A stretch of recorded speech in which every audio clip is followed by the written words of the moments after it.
살 때에 수많은 사람들이 행복하기를 원하지만 때로는 원치 않는 어려움을 당하고 고난을 겪게 되는 경우를 우리가 자주 보게 됩니다. 특별히 지난 주간 참으로 우리나라의 여러 가지 안팎의 이런 기후재앙으로 인하여서 물난리를 또 폭염을 또 사건 사고들을 겪게 되는 것을 봅니다. 그러나 이 세상 사람 어느 누구도 고난을 기뻐하거나 좋아할 사람이 없지요. 그런데 오늘 성경은 고난 당하는 것이 내게 유익이라고 분명히 말씀하고 있습니다. 왜 고난이 나에게 유익이 되어지는가? 오늘 성경을 통하여서 우리가 깨닫게 되어지고 우리가 세상 사람들과 다른 그런 믿음의 삶으로 나아갈 때에 하나님이 주시는 고난이 있다면 믿음으로 인내하며 주님 앞에 참된 유익이 되어지는 축복의 삶으로 나아가기를 주의 이름으로 간절히 축원합니다. 성경은 먼저 말씀하지요. 고난당한 것이 내게 유익이라. 오늘 본문 71절은 말합니다. 우리 다 같이 71절 읽어볼까요? 시작. 고난당한 것이 내게 유익이라. 이로 말미암아 내가 주의 율례들을 배우게 되었나이다. 아멘. 이처럼 믿음의 사람들은 고난이 다가올 때에 우리가 원망하거나 불평하는 것이 아니라 오히려 믿음의 주요 온전케 하시는 이인 예수 그리스도를 바라보게 되어지고 또한 믿음으로 나아갈 때에 하나님의 말씀 가운데에 우리가 세임을 얻게 되어지고 능력의 삶으로 믿음에도 나아가게 된다는 것이죠. 이 고난을 통하여서 하나님의 뜻을 깨닫게 되어진다는 것입니다. 이 고난을 통하여서 내 신앙의 모습을 바로잡아가게 된다는 것이지요. 그러므로 오늘 우리가 보게 되는 이 시편 119편 성경 가운데에서 가장 긴 절을 가지고 있는 시편 말씀이죠. 이 시편의 119편 가운데에 특별히 71절 중심으로 앞뒤 몇 구절들을 살펴보기를 원합니다. 먼저 우리 67절 말씀 같이 읽어볼까요? 시작. 고난 당하기 전에는 내가 그릇 행하였더니 이제는 주의 말씀을 지키나이다. 아멘. 고난 당하기 전에는 내가 그릇 행하였다. 여러분, 우리가 고난을 통하여서 하나님이 주시는 유익이 무엇이냐? 바로 내가 고난 당하기 전에는 내가 하나님의 뜻대로 살아가지 아니하고 그릇 행하였다. 내 원하는 대로 자행자재하며 살았다라는 것이죠. 그러나 고난을 통하여서 이제야말로 주의 말씀으로 또한 새롭게 되어지고 주의 말씀으로 내가 변화되어진다라는 것이죠. 이와 같이 하나님의 말씀을 통하여서 우리의 부족한 모습, 우리의 고난을 통한 우리의 연약한 모습을 바로 보게 되더라는 것입니다. 여러분, 좋을 때에는 누가 신앙이 좋지 않겠어요?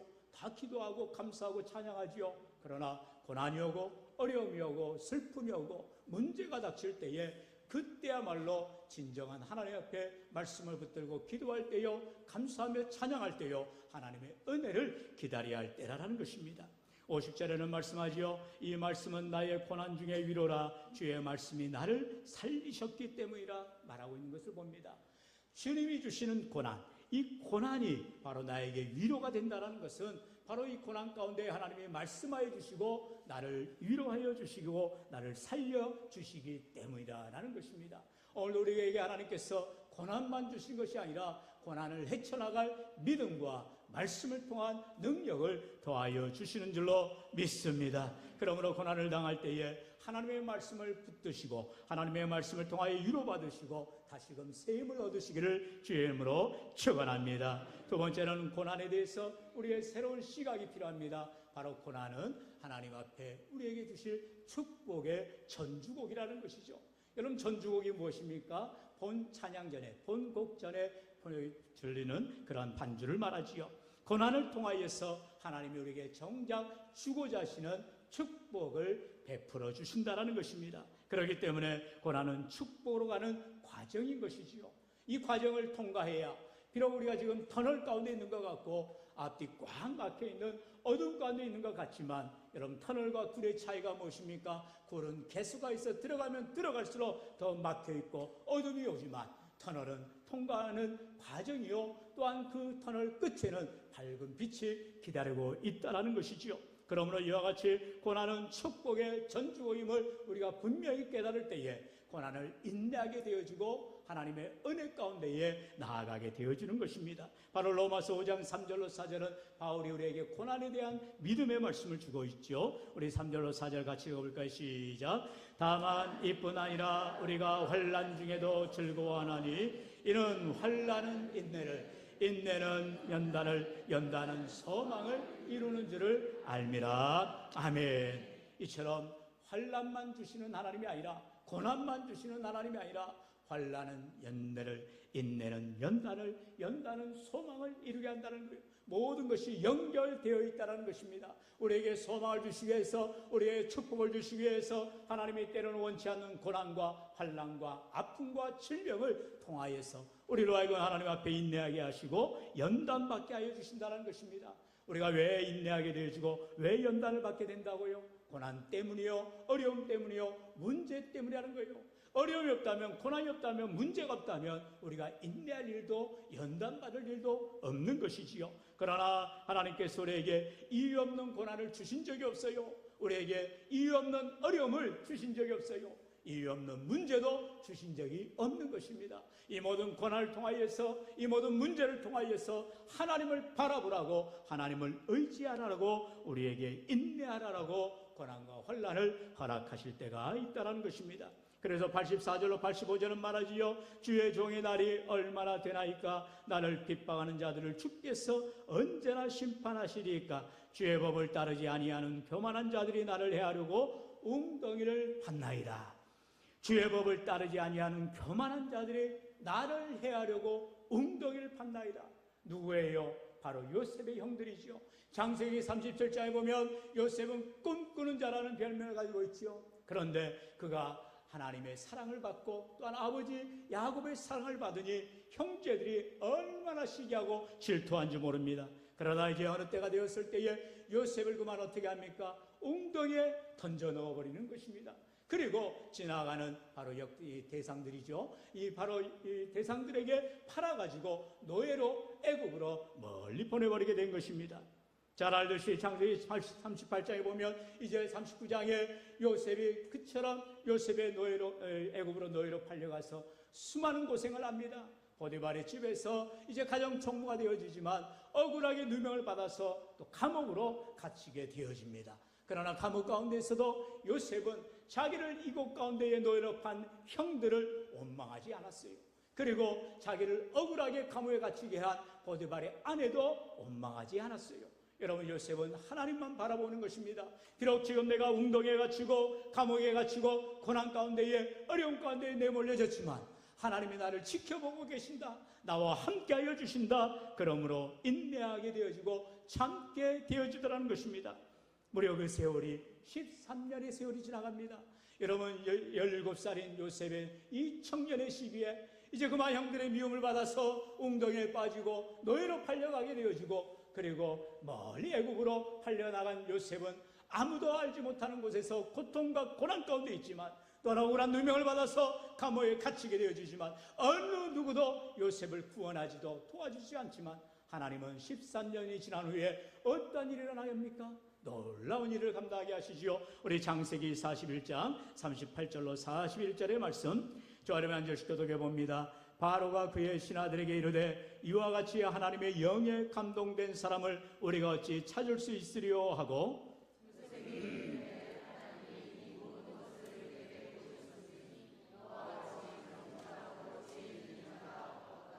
너는 내 집을 다스리라. 내 그 백성이 다 내 명령에 복종하리니 내가 너보다 높은 것은 내 왕자뿐이니라. 애굽 온 땅의 총리가 되게 하노라 하고. 아멘. 할렐루야. 여러분, 이 구약학자들은 이 요셉의 총리되는 과정을 이렇게 설명합니다. 당시에 총리가 되려면 나이 30살이 돼야 되는 것입니다. 나이 30이 되어야 총리가 되어지는 거예요. 그런데 요셉의 인생 사이클에 내가 30살의 총리 되겠다라고 작정하고 계획하고 살았어요? 그런 적이 없죠. 내가 애굽으로 유학 가서 거기에서 온갖 학문을 배워서 전 세계의 가장 위대한 지도자가 되었다, 그런 야망과 포부를 가졌어요? 그런 적 없지요. 하나님이 주신 꿈을 꾼 뿐입니다. 하나님과 동행하는 믿음의 삶을 살았어요. 그리고 그 결과 어떻게 됩니까? 형들에게 시기와 질투와 미움을 받게 되어지고 고난 가운데 웅덩이에 넘어갑니다. 그리고 노예로 팔려갑니다. 한치 앞을 알 수 없는, 내일을 알 수 없는 요셉의 불안한 인생이었습니다. 그러나 그 가운데서도 단 한 번도 하나님을 향하여 원망하거나 자기를 이곳 가운데 오게 한 형들에게 원망한 적이 없더라는 거예요. 여러분, 믿음의 사람들은 이와 같이 하나님을 바라보고 인내하며 주님을 의지하며 나아갈 때에, 여러분, 요셉이 어떻게 합니까? 요셉이 무려 감옥에서 고통과 고난 가운데 시간을 계속하여 지나가게 됩니다. 언제 풀려날지를 몰라요. 물론 술 맡은 관원장, 떡 맡은 관원장들의 꿈을 해석해줘서 그들로 하여금 나중에 나를 기억해달라고 부탁을 하지만 다 잊어버리죠. 그러나 때가 되니 바로가 꿈을 꾸게 되어지고, 이 꿈을 해석할 자가 이 세상에 누가 있느냐 했을 때에 마침 감옥에 갇혀있는 요셉을 청구하게 되어지고, 요셉이 기가 막히게 그 꿈을 해석하여 결국 바로에게 서게 되더라는 것이죠. 그리고 방금 우리가 읽은 말씀처럼 이제 바로는 요셉을 세워서 온 나라의 총리로 세워가게 하시는, 다시 말하면 하나님이 그로 하여금 이렇게 고난 후에 축복을 주시는 은혜를 바라보게 되어지더라는 것입니다. 왜 요셉을 우리에게 보여줍니까? 왜 욥을 우리에게 보여줍니까? 우리들도 마찬가지라는 거예요. 우리의 삶에 고난이 오고 문제가 닥치고 어려움이 올 때에, 믿음의 길을 걸어갈 때에, 인내하며 걸어갈 때에, 연단받으며 나아갈 때에 오늘도 우리의 삶 가운데 하나님이 함께 해주시고 놀랍게 축복해 주시는 은혜가 있기를 주의 이름으로 축원합니다. 이처럼 고난을 극복하는 것은 오직 주의 말씀뿐이라는 것입니다. 바로 마지막으로 우리로 하여금 고난을 극복하게 할 수 있는 것, 오직 하나님의 말씀, 생명의 말씀, 능력의 말씀을 붙들라라는 것입니다. 우리 105절 말씀 잘 아는 말씀이지요. 다 함께요. 시작. 주의 말씀은 내 발의 등이요 내 길의 빛이니이다. 아멘. 주의 말씀은, 시편 기자가 늘 고백합니다. 내가 고난 가운데에, 어려움 가운데 있을지라도 주님의 말씀이, 능력의 말씀이 내 발의 등이 되어지고 내 길의 빛이 되어지기 때문에 내 인생길을 선한 길로, 복된 길로 인도해 준다라고 고백하고 있는 것을 봅니다. 107절에도 말합니다. 나의 고난이 매우 심하오니 여호와여 주의 말씀대로 나를 살아나게 하소서. 할렐루야. 따라해 봅시다. 주의 말씀대로 나를 살아나게 하소서. 할렐루야. 여러분, 내가 살아나는 것, 내가 회복하는 것, 내가 승리하는 것, 바로 주의 말씀이라는 것입니다. 하나님의 말씀으로 살아갈 때에, 주의 말씀을 붙들 때에 생명의 말씀이 나를 살게 하시고 나를 새롭게 해주시고 나를 승리하게 하여 주시는 줄로 믿습니다. 지금 116절도 같이 읽어볼까요? 시작. 주의 말씀대로 나를 붙들어 살게 하시고 내 소망이 부끄럽지 않게 하소서. 아멘. 주의 말씀이 나를 붙들게 하시는 것입니다. 주의 말씀이 나를 소망을 갖게 하는 것입니다. 주의 말씀이 오늘도 우리로 하여금 힘을 얻게 하여 주시는 줄로 믿습니다. 사랑하는 성도 여러분, 참으로 요셉이 하나님을 바라보았기 때문에, 비록 감옥 가운데에서도, 비록 고난 가운데에서도 하나님을 의지하였기 때문에 하나님은 말씀하여 주시고 통행하여 주시고 함께하여 주시더라는 것입니다. 오늘 우리 인생 가운데에 어떠한 고난이 오고 어떠한 문제가 닥치고 어려움이 온다 할지라도, 때로는 질병과 슬픔이 닥친다 할지라도 우리는 변함없이 나를 사랑하시는 하나님의 생명의 말씀, 오늘도 나와 함께 해주시는 주님의 그 권능으로 말미암아 오늘도 믿음으로 승리하는 삶, 회복되는 삶, 은혜의 삶이 될 줄로 믿습니다. 오늘 우리에게 주시는 생명의 말씀, 바로 이사야 41장 10절의 말씀입니다. 우리 같이 읽어볼까요? 시작. 두려워하지 말라, 내가 너와 함께함이라. 놀라지 말라, 나는 내 하나님이 됨이라. 내가 너를 굳세게 하리라. 참으로 너를 도와주리라. 참으로 나의 의로운 오른손으로 너를 붙들리라. 아멘.